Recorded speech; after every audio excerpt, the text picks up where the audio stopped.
Hello and আসসালামু আলাইকুম everyone. তোমরা সবাই কেমন আছো? আশা করি আল্লাহর রহমতে তোমরা সবাই ভালো আছো। আমিও ভালো আছি, রুজবাও ভালো আছে, আলহামদুলিল্লাহ।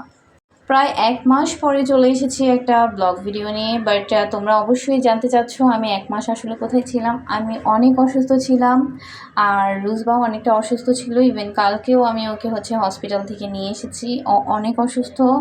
যাই হোক, তোমরা সবাই ওর জন্য দোয়া করবে। আর ও যদি সুস্থ থাকে তাহলে আমি ভিডিওগুলো সুন্দরভাবে আপলোড দিতে পারবো। বিকজ রুজবা অসুস্থ থাকলে আমি আসলে ভিডিওগুলো কন্টিনিউভাবে করতে পারি না। আমি নিজেও মেন্টালিভাবে আসলে ঠিক থাকি না, এই জন্য ভিডিও করার মন মানসিকতাও কাজ করে না। তো যাই হোক, এই ছোট্ট একটা ভিডিওর মাধ্যমে আমি তোমাদেরকে জানিয়ে দিয়েছি আমি কি কারণে আসলে এতদিন আসতে পারিনি। এখন চেষ্টা করবো ইনশাল্লাহ আসার জন্য। আর বাসায় কিছু গেস্ট ছিল, এই জন্য আমি আসলে কন্টিনিউভাবে কোনো কিছু করতে পারি না, অনেক বিজি ছিলাম। তো আমি চেষ্টা করব সপ্তাহে সপ্তাহে ভিডিওগুলো সুন্দরভাবে দেওয়ার জন্য। তো আজকের মতো এখানে ভিডিওটি শেষ করছি। ও বাই দ্য ওয়ে, তোমরা জানতে চাচ্ছ এখানে কোথায় গিয়েছি রুজবাকে নিয়ে। আর এটা আমার শাশুড়ি আম্মুর বান্ধবীদের বাসা।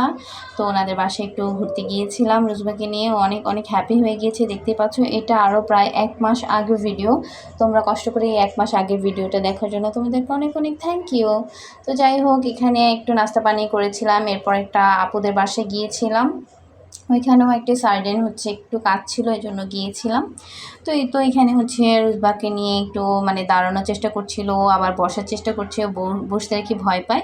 তো যাক, আলহামদুলিল্লাহ এখন বসতে পারে, দাঁড়ানো। এখন আমরা হাওয়া আপুদের বাসায় গিয়েছিলাম।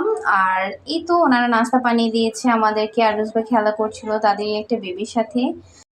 তো আম্মু নাস্তা খাওয়া শুরু করে দিয়েছে। আম্মু নুডলস নিয়ে নিয়েছে একটা, আমি এখন খাবো। তো আজকের মতো এখানে ভিডিওটি শেষ করছি। Thanks for watching.